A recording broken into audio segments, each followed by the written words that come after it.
Good morning to one and all. I am Prem Kaur Patle from KV number 1 Chhindwara. Dear students, today I am here along with the third part of sectors of the Indian economy. And dear students, in this session, we will read about organized and unorganized sectors. बच्चों, हम यहाँ पर संगठित और असंगठित क्षेत्र के बारे में जानकारी हासिल करेंगे and we will see about how to protect our workers in the organized sectors. हम जानने का प्रयास करेंगे कि असंगठित क्षेत्र में श्रमिकों का संरक्षण कैसे हो सकता है. We will see about the sectors in terms of ownership. हम स्वामित्व के आधार पर के जो क्षेत्रक हैं उनको देखेंगे, which are public and private sectors, जो सार्वजनिक और निजी क्षेत्रकों से संबंधित होंगे. And in last we will see about the important activities which government has to support. ऐसी कौन सी कुछ गतिविधियां हैं जिन्हें सरकारी समर्थन की ज़रूरत पड़ती है. हम इन सभी कंटेंट्स को आज इस सेशन में शामिल कर रहे हैं. Firstly we will discuss about the division of sectors as organized and unorganized. Here is a story about Kanta.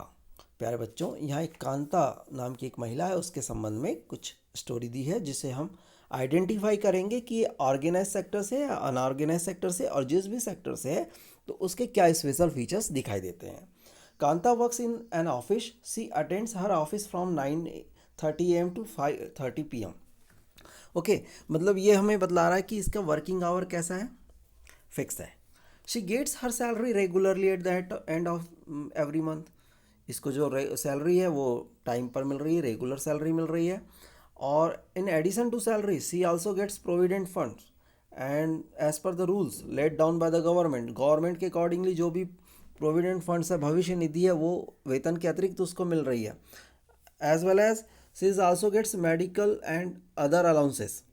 Okay, ये मेडिकल अलाउंसेस भी पा रही बेटा. और जिस दिन वो हॉलीडे होता है वो पेड हॉलीडे होता है, ये सवेतन अवकाश भी इसको मिलता है. और इसने जब नौकरी आरंभ की थी तब उसे अपॉइंटमेंट लेटर भी दिया गया था, और जिसमें letter stating all the terms and condition of work. नौकरी से संबंधित जितने भी नियम शर्तें हैं उन सब का उसमें उल्लेख किया गया. तो आप समझ सकते हैं कि ये जितने भी फीचर्स दिए गए हैं, this is related to organise sector. Okay, now we will see another example which is related to Kamal. Okay, Kamal is Kanta's neighbour. ये इसका पड़ोसी है. And he is a daily wage labour in the nearby grocery shop. She goes to the shop at 7:30 in the morning and works till 8 PM. बच्चों देखिए, जब हमने कांता के बारे में देखा तो उसके पास एक फिक्स्ड आवर है, ठीक है, लेकिन इसके पास और उसका जो वर्किंग आवर है वो इतना नहीं है जितना कि इस कमल के पास है. ये करीब 13 आवर्स के आसपास, 12.5 आवर्स के आसपास ही काम कर रहा है. And he gets no other allowances apart from his wages. इसकी मजदूरी के अलावा इसे कोई वेजेस नहीं मिलते, जबकि उसे कांता को भविष्य निधि मिल रही है ना, और मेडिकल अलाउंसेस और पेड हॉलीडेज हैं. He is not paid for the days he does not work. जिस दिन ये काम पर नहीं जाता उसे मजदूरी भी नहीं मिलती है. No paid leave, no paid holidays. यहाँ पर जो सवेतन अवकाश वगैरह ऐसा कुछ भी व्यवस्थाएं नहीं है. Nor was he given any formal letter saying that. और ना ही ऐसा कोई अपॉइंटमेंट लेटर दिया गया है ना. He has been employ in the shop, कि आप इस दुकान में काम कर रहे हैं. He can be ask to leave any time by his employer. इसे कभी भी इसके जो मालिक हैं वो नौकरी से बाहर कर सकता है. तो Kamal is a part of unorganise sector. तो बच्चों, आपने इन दोनों एग्जाम्पल के आधार पर ये समझ लिया होगा कि ऑर्गेनाइज और अनऑर्गेनाइज सेक्टर्स में क्या डिफरेंसेस हो सकते हैं. जो डिफरेंसेस की बात है तो इसमें जॉब सिक्योरिटी, अभी हम आगे इसको देखेंगे. ऑर्गेनाइज सेक्टर्स, बेटा ऑर्गेनाइज सेक्टर्स के जो स्पेशल फीचर्स होते हैं, the organise sectors covers those enterprises और places of work where the terms of employment are regular and therefore people have assured work. बच्चों, जो ऑर्गेनाइज यानी संगठित क्षेत्र होता है, उस संगठित क्षेत्र में जो कार्य होता है, कार्यस्थान होता है, वहाँ पर रोजगार की अवधि नियमित होती है, ठीक है. They are registered by the government, ये गवर्नमेंट के द्वारा पंजीकृत भी किए जाते हैं, and have to follow its rules and regulations which are given in various laws such as the factory acts, factories act, minimum wages act, payment of gratuity act, shop and establishments act. It is called organize because it has some formal process and procedures. बच्चों, ये क्षेत्रक जो होते हैं सरकार के द्वारा पंजीकृत भी होते हैं. यहाँ सरकार के नियमों विनियमों का पालन भी करना होता है, और इन नियमों में और विनियमों का में अनेक विधियाँ होती हैं. जैसे फैक्ट्रीज एक्ट है, कारखाना अधिनियम, न्यूनतम मजदूरी का अधिनियम भी है, इसमें सेवानुदान का भी अधिनियम है, इसमें दुकान और प्रतिष्ठान से संबंधित भी अधिनियम है. इन सब का उल्लेख किया जाता है. इसे ही संगठित क्षेत्रक यानी ऑर्गेनाइज सेक्टर कहते हैं. क्यों कहते हैं? क्योंकि इसमें फॉर्मल प्रोसेसेस और प्रोसीजर्स अडॉप्ट किए जाते हैं, इसमें उसको सुचारू रूप से संचालित किए जाते हैं, और कुछ लोग किसी के द्वारा नियोजित नहीं होते, ठीक है, बल्कि वे स्वतः काम करते हैं. परंतु वे भी क्या होता है, कभी कभी अपने को सरकार के समक्ष पंजीकृत कराते हैं, ठीक, और नियमों और विनियमों का वो पालन भी करते हैं. तो इस तरह से ऑर्गेनाइज सेक्टर्स के कुछ इंपॉर्टेंट फीचर्स में अगर कहें तो workers have job security, workers get regular monthly salary as per our examples. हमने जो कांता का एग्जाम्पल देखा उसके अकॉर्डिंगली हम कह सकते हैं कि rules and regulations are followed here. Workers get benefits like provident funds, paid leave, and medical benefits. Working hours are fixed here. It is called the organized sectors because it has some formal processes and procedures, and working conditions are always favorable. Maximum time जो होता है working conditions जो favourable होती है उसको इस category में शामिल किया जा सकता है. Workers in the organize sector enjoy security of employment. Okay, ये जॉब सिक्योरिटी इसमें प्रोवाइड की जाती है. वर्किंग आवर्स जो रहते हैं बेटा इसमें फिक्स्ड रहते हैं. जो पेड ओवर टाइम होता है, अगर मान लीजिए कोई वर्कर ओवर टाइम करता है तो उसे उसका पेमेंट भी किया जाता है. They also get several other benefits from the employer. Okay, जैसे कि पेड लीव, मैंने आपको अभी एग्जाम्पल के तौर पे बतलाया भी था, पेड लीव है ना, प्रोविडेंट फंड्स, ग्रेचुटीज, मेडिकल बेनिफिट्स, इस तरह के बेनिफिट्स जो है वो एक वहाँ ऑर्गेनाइज सेक्टर के एम्प्लॉय को मिलता है. Under the law the factory manager has to ensure facility like drinking water, safe working environment. So these are the special features of the organized sector. Now we will focus on unorganized sector. अब बच्चों हम असंगठित क्षेत्र के बारे में बात कर लेते हैं.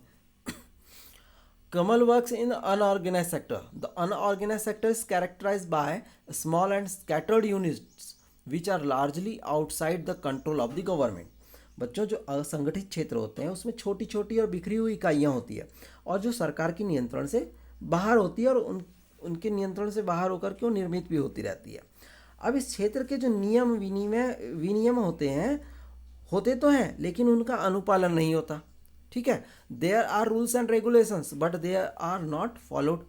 Jobs are here low paid, यहाँ पर जो मजदूरी मिलती है वो काफ़ी कम मिलती है, एंड ऑफन नॉट रेगुलर, और कभी कभी तो नियमित भी नहीं मिलती है. ठीक है, and there is no provision for overtime. यहाँ पर अतिरिक्त समय काम करते हैं उसका तो प्रोविज़न नहीं है, लेकिन अगर काम करते भी हैं तो उन्हें उसका कोई बेनिफिट नहीं मिलता है. पेड लीव यहाँ पर नहीं मिलती है. Holidays, leave dues to sickness etcetera, ये कुछ भी चीज़ें यहाँ पर अनऑर्गेनाइज सेक्टर्स में नहीं प्रोवाइड की जाती है. ठीक है, employment is not secure. This is the main drawback of this sector, कि भाई हम जिस सेक्टर में काम कर रहे हैं वहाँ रोजगार ही सुरक्षित नहीं है. People can be asked to leave without any reason, वहाँ कभी भी किसी को बिना किसी कारण काम से हटाया जा सकता है. ठीक है, कुछ मौसम में जब काम कम होता है तो कुछ लोगों को काम से छुट्टी दे दी जाती है, और बहुत से लोग नियोक्ता की पसंद पर निर्भर करते हैं कि भाई कौन अच्छा है, कौन काम करने लायक है, वो उसकी पसंद पर निर्भर करता है. And this sector includes a large number of people who are employed on their own doing small jobs such as selling on the street or doing repair works. इस क्षेत्रक में बेटा सब लोगों की संख्या काफ़ी ज़्यादा है. वो छोटे छोटे कार्यों में लगे हैं, जैसे सड़कों पर रेहड़ी लगा करके वो सामान बेचना. ठीक है, मरम्मत रिपेयरिंग का काम करना। और इसी प्रकार अगर आप देखेंगे तो किसान अपने खेतों में काम करते हैं और ज़रूरत पड़ने पर क्या करते हैं कि मजदूरी पर श्रमिकों को भी लगा लेते हैं। तो ये असंगठित क्षेत्र अनऑर्गेनाइज सेक्टर्स के एग्जाम्पल्स आपके सामने रखे गए हैं। Now dear students, we will move towards the how to protect workers in the unorganize sectors. पहले तो हम ये जान लें कि कौन से ऐसे एरियाज़ हैं जहाँ पर ये अनऑर्गेनाइज सेक्टर्स को प्रोटेक्शन प्रोवाइड किया जा सकता है। तो there are two types of areas. Number one, that is related to rural areas, and number two, that is related to urban areas. Okay, in the rural areas the unorganized sectors mostly comprises of landless agricultural laborers, small and marginal farmers, sharecroppers and artisans like weavers, blacksmiths, carpenters, goldsmiths. Okay, बच्चों जो ग्रामीण क्षेत्र में जो unorganised sectors में ज़्यादातर लोग अगर पाए जाते हैं तो वो भूमिहीन कृषि श्रमिक होते हैं, छोटे और सीमांत किसान होते हैं, फसल बटाईदार होते हैं, कारीगर होते हैं, कारीगरों में बढ़ई, सुनार, लुहार ये सब होते हैं। और भारत में लगभग 80% जो रूरल फैमिली है बेटा वो छोटे और सीमांत किसानों की श्रेणी में आते हैं। और इन किसानों को समय से अगर हम बीज दे दें, कृषि के उपकरण दे दें, भंडारण की सुविधा दे दें, ठीक है, इनको विपणन केंद्र की पर्याप्त सुविधा दे दें, तो हम इन्हें एक प्रकार से हम प्रोटेक्शन प्रोवाइड कर सकते हैं। Nearly 80% of rural households in India are in small and marginal farmer category and this farmers need to supported through adequate facility for timely delivered of seeds. देखिएगा आप कितने जब खेती का समय आता है तो किसान कृषक जो होता है वो काफ़ी परेशान होता है, वो भटकते रहता है अनाज के बीज के लिए, है ना, एग्रीकल्चर इनपुट्स के लिए। तो हम उनको क्यों ना टाइमली सब एक प्रोवाइड कर दें, तो एक प्रकार से हम उनको इस अनऑर्गेनाइज सेक्टर में प्रोटेक्शन प्रोवाइड कर रहे होंगे। ठीक, क्रेडिट की बात कर लें, जो बैंक होती है या कह लीजिए सहकारी समितियां होती है, वहाँ से उनको ये साख के तौर पर कुछ रुपया मिल जाता है जिससे वो एग्रीकल्चरल एक्टिविटी को परफॉर्म कर पाते हैं। स्टोरेज फैसिलिटीज़ प्रोवाइड करना, मार्केटिंग आउटलेट्स प्रोवाइड करना, this the important and basic needs of farmers.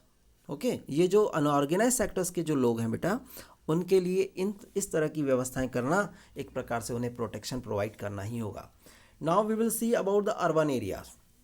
Unorganized sectors. In the urban areas, unorganized sectors comprises mainly of workers in small scale industries, casual workers in construction, trade and transport, etc.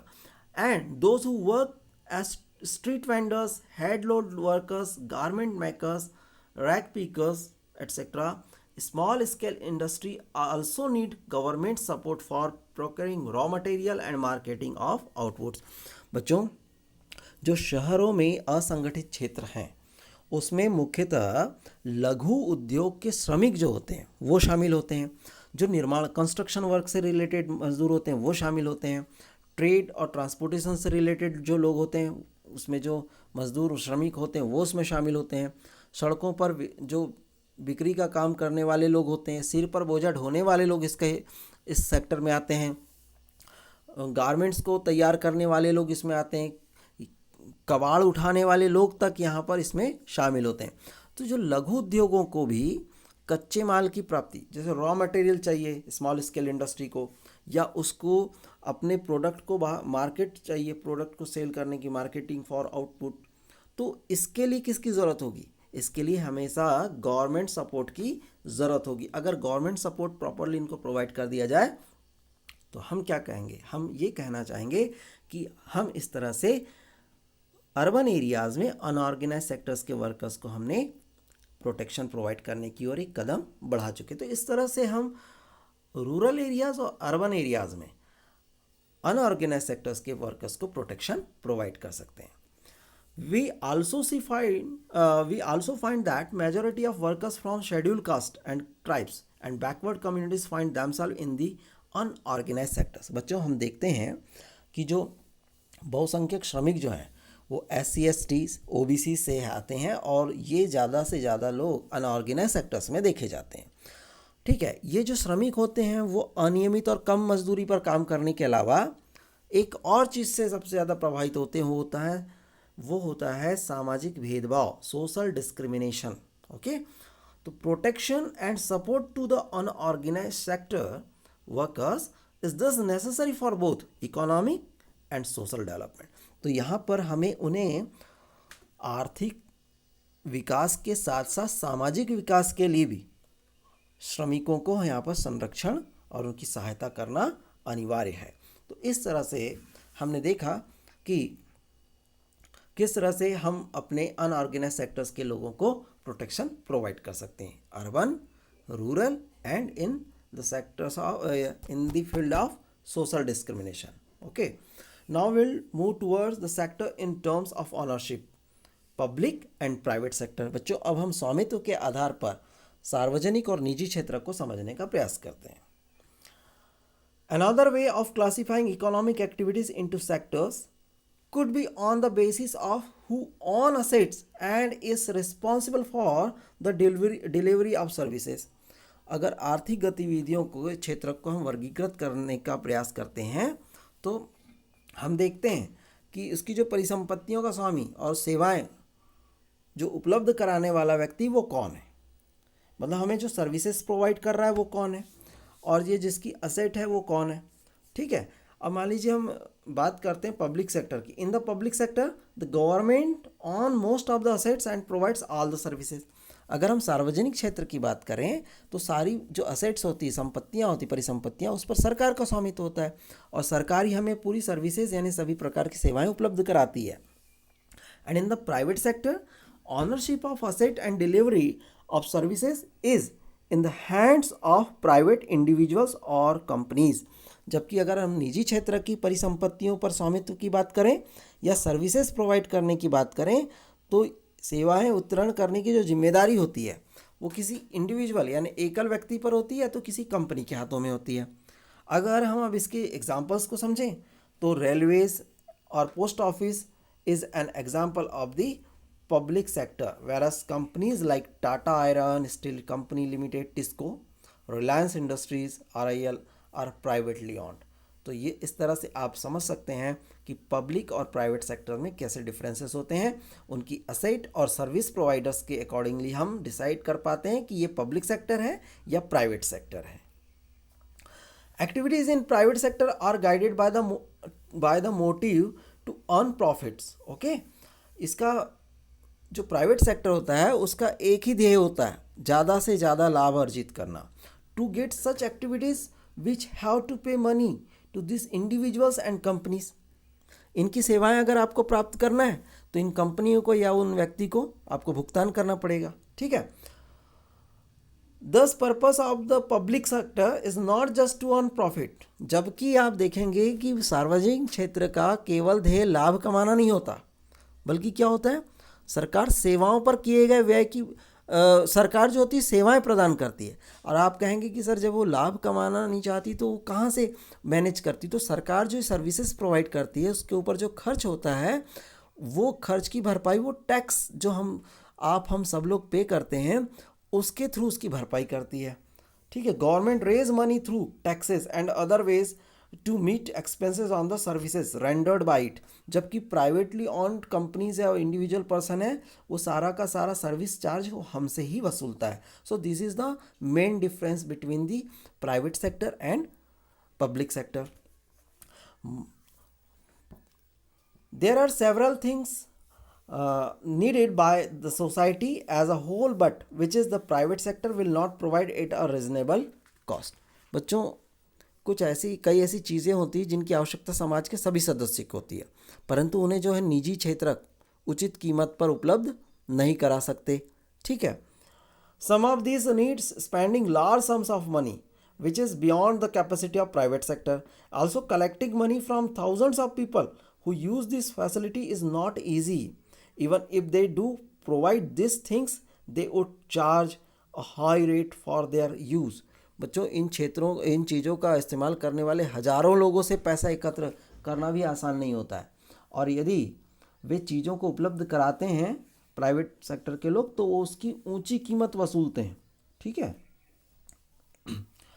अब कुछ examples दिए हैं, जैसे सड़कों का निर्माण, पुलों का निर्माण, रेलवे, है ना, इलेक्ट्रिसिटी, इनका जो निर्माण है, डैम कंस्ट्रक्शन है, आदि की सुविधाएं उपलब्ध कराना ये काफ़ी टफ टास्क हो सकता है। और इसीलिए ये प्राइवेट सेक्टर को न जाकर इसको कौन मैनेज करता है, इसको सरकार मैनेज करती है। और इसलिए सरकार ऐसे भारी व्यय स्वयं उठाती है और सभी लोगों के लिए इन सुविधाओं को सुनिश्चित करती है। रोड के कंस्ट्रक्शन का काम है तो उसमें सारी की सारी फंडिंग जो है वो गवर्नमेंट के थ्रू होगी। पुल का निर्माण करना है, ब्रिज का निर्माण करना है, रेलवे को का एक्सपेंशन करना है। तो ये सारे जो इम्पोर्टेंट सेक्टर्स होते हैं जो पब्लिक से रिलेटेड होते हैं, पब्लिक को फैसिलिटी प्रोवाइड करना एक प्रकार की गवर्नमेंट की रिस्पॉन्सिबिलिटी भी है। तो ऐसे सेक्टर्स गवर्नमेंट यानी पब्लिक सेक्टर की कैटेगरी में आते हैं। तो उम्मीद है बच्चों आपको ये प्राइवेट सेक्टर और पब्लिक सेक्टर में डिफरेंस समझ में आया होगा। Now dear students, we will move towards the activities which the government has to support. ऐसी कौन कौन सी एक्टिविटीज़ है जिसके लिए सरकार के मदद की या समर्थन की हमेशा हमें ज़रूरत पड़ती है। ठीक है, द प्राइवेट सेक्टर में नॉट कंटिन्यू देयर प्रोडक्शन और business unless government encourage it.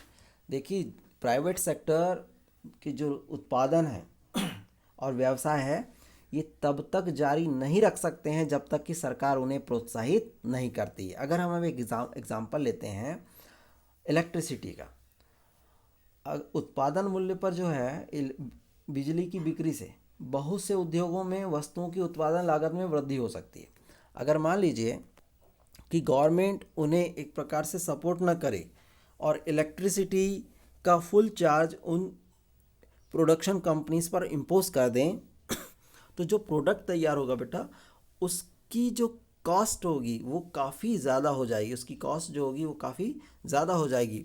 और इस तरह से क्या होगा कि कई जो लघु इकाइयाँ, स्मॉल स्केल यूनिट्स हैं, वो शट डाउन हो सकते हैं, वो बंद भी हो सकते हैं, क्योंकि इतने ज़्यादा रेट पर पब्लिक उसको एक्सेप्ट नहीं कर पाएगी, उस प्रोडक्ट को परचेस नहीं कर पाएगी। तो यहाँ पर क्या हो रहा है कि सरकार को इलेक्ट्रिसिटी से रिलेटेड जो कंट्रोल है उसको अपने हाथों में ही रखना होगा।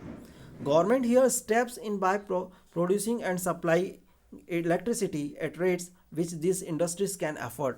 सरकार उस दर पर बिजली का उत्पादन और वितरण के लिए कदम उठाती है जिस पर यह उद्योग बिजली खरीद सकें, और सरकार लागत का कुछ अंश वहन भी करती है। तो आपने देखा कि किस तरह से सरकार ये एक इम्पॉर्टेंट एक्टिविटी को ध्यान में रख कर के काम कर रही है। वहीं हम बात करें बेटा, हमारे इंडिया में राइस प्रोडक्शन, व्हीट प्रोडक्शन बहुत ज़्यादा होता है। ठीक है, तो सरकार क्या करती है, भारत सरकार किसानों से जो मिनिमम MSP होता है, मिनिमम सपोर्ट प्राइस, उस पर उनसे ये राइस और व्हीट को खरीदती है और फिर इसे अपने खर्च पर जो स्टोरेज है, गोडाउन से वहाँ तक वो लेकर के जाती है और फिर वहाँ से उसको लेकर के राशन शॉप तक लेकर जाती। तो ये जो ट्रांसपोर्टेशन से संबंधित जितना भी खर्च हो रहा है उसे कौन वहन कर रहा है, उसे सरकार वहन कर रही है।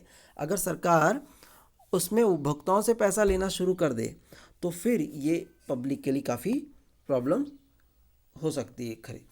अब नेक्स्ट है, there are a large number of activities which are the primary responsibility of the government. कुछ ऐसी आर्थिक गतिविधियां हैं जिसकी प्राथमिक जिम्मेदारी सरकार की होती है और इन पर व्यय करना सरकार की अनिवार्यता है। The government must spend on this activities. Okay, कैसी एक्टिविटीज़ बेटा, providing health and education facilities for all is one example. सभी को स्वास्थ्य और शिक्षा की सुविधाएं उपलब्ध कराना ये सरकार की जिम्मेदारी है।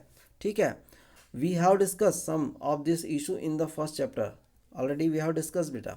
And running proper schools and providing quality education, school का संचालन बराबर हो, एक गुणात्मक शिक्षा प्रदान की जा रही हो, पर्टिकुलरली एलिमेंट्री एजुकेशन, और जो प्राथमिक शिक्षा वो उपलब्ध कराना भी जिम्मेदारी किसकी है, this is the duty of the government. India size is of illiterate population is one of the largest in the world. कहता है कि भारत में निरक्षरों की जो संख्या है विश्व में सबसे अधिक बतलाई जाती है। ये हमारी ये टेक्स्ट बुक इस बात की ओर इशारा करती है। बच्चों, similarly we know that nearly half of India's children are malnourished and a quarter of them are critically ill। Bharat के लगभग, हमारी इस बुक के आंकड़े के हिसाब से ये हमें पता चलता है कि भारत के आधे बच्चे कुपोषण के शिकार हैं और लगभग 1/4 तो इसमें से गंभीर रूप से बीमार भी होते हैं। और हम इन्फेंट मोर्टेलिटी रेट की बात कर लें तो उड़ीसा में 41 और मध्य प्रदेश में 47 is higher than some of the poorest region of the world. ये हमारे जो विश्व के निर्धनतम भाग हैं उनसे भी अधिक है, ऐसा ये हमें बतलाता है। तो ये इन जो फैक्टर्स हैं इस पर सरकार का सपोर्ट होना बहुत ज़्यादा ज़रूरी है। इसके अलावा government also needs to pay attention to aspect of human development such as availability of safe drinking water. सुरक्षित पेयजल की उपलब्धता कराना, निर्धनों को के लिए आवास की सुविधाएं कराना, housing facility for the poor and food and nutrition, this is the also responsibility of government. ये भी सरकार की जिम्मेदारी, this is the duty of the government to take care of the poorest and most ignored regions of the country through increased spending in such areas. सरकार का यह भी कर्तव्य है कि वो अपने बजट को बढ़ा करके अत्यंत निर्धनों को की और देश में ऐसे स्थान, ऐसे भाग जो पूर्णतः उपेक्षित हैं, उनकी भी वो देखभाल करे। This is the duty, this is the responsibility of government. और उस गवर्नमेंट के सपोर्ट से ही ये सारा कुछ जो है वो मैनेज किया जा सकता है। बच्चों, उम्मीद है आपको आज का ये सेशन जिसमें आपको एक्सप्लेन किया वो समझ में आया होगा। अगर आपको कुछ इसमें प्रॉब्लम महसूस होती है तो प्लीज़ आप ये जहाँ वीडियो दिया जाएगा उस लिंक दी जाएगी उसके जस्ट नीचे कमेंट बॉक्स में अपनी प्रॉब्लम को मुझसे शेयर करें। Thank you very much for watching this video.